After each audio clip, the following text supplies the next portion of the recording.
What's going on, guys? Welcome back again sa ating YouTube channel. This is your Chong Pokpok, ang OFW na nakabase sa Saudi Arabia. Kamusta kayong lahat and welcome to Chong Reacts.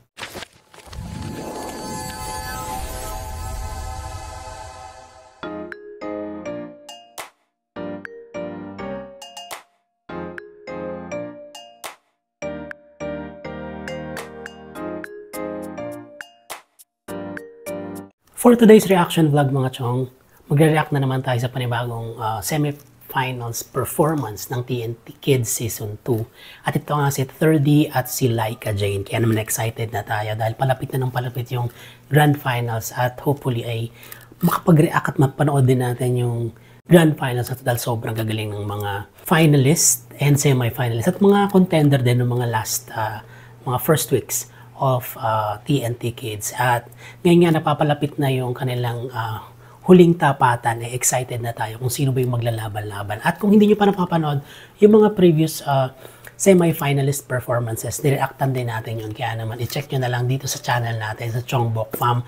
And i-comment nyo na rin kung ano yung mga opinions ninyo regarding sa mga performances nila. But for today, let's just focus to the performance of 3D and Laika Jane. At the end of the video, again, sasabihin natin or i-share ko sa inyo kung ano yung thoughts ko and opinions ko regarding their performances at kung sino sa feeling ko para sa akin yung umangat dun sa performance and whether it was judge's choice or sa akin lang. Kaya naman, ngayon nga tingnan natin kung ano yung performance ni 3D at ni Laika Jane para magtunggali kung sino yung makakuha ng slot for Grand Finals. Kaya naman, huwag na natin patagalin to. But before that, mga Chong, if you are new in this channel, don't forget to like, share, and subscribe and click the notification bell para laging updated sa mga videos ni Chong Bokbok. Kaya naman, tara na!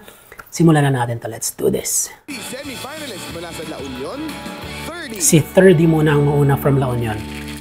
Ano kayang song ang ipe-perform niya?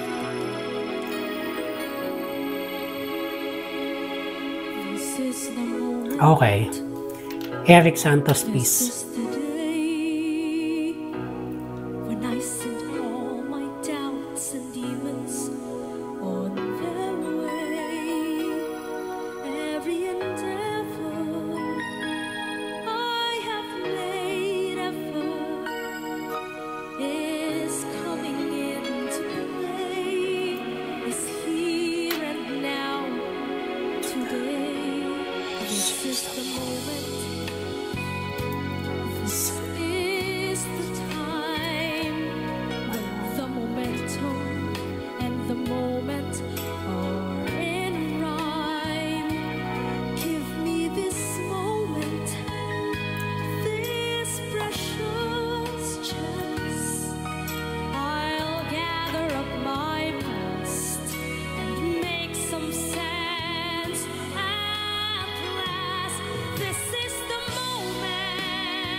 Kinikilabutan ako.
Nice!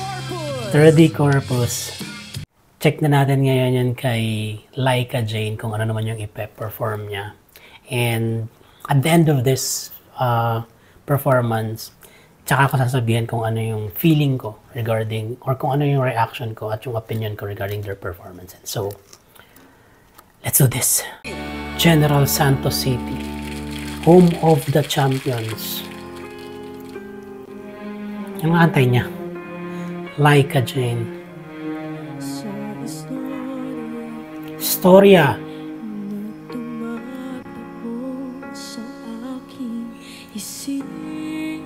Originally done by The Juans. May ano rin to, may version din si Regine Velasquez.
Sa istorya na ito, ako'y malaya na.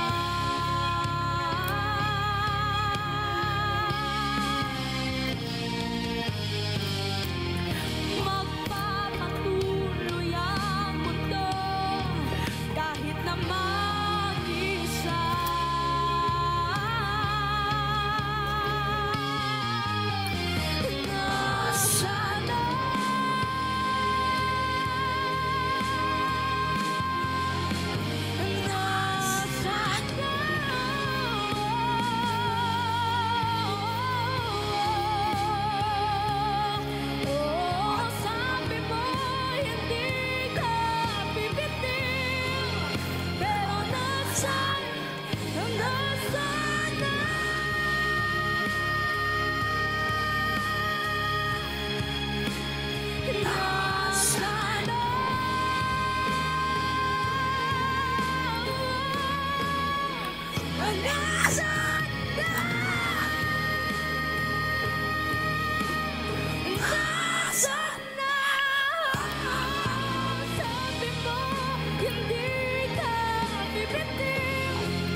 Laika Jane.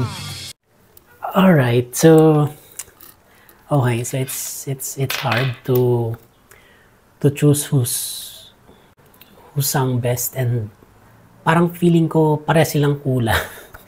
Hindi naman parehas kulang, parang feeling ko medyo kinulang sila. Si the third D, napaka ganda ng pronunciation niya. Intinding-intindi mo. Sa lahat ng nota.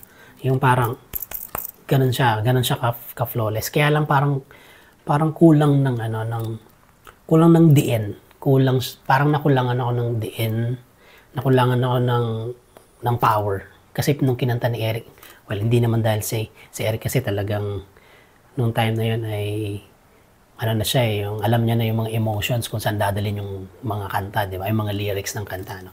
Since bata pa naman si 30. Pero parang nakulangan ako sa this is the moment.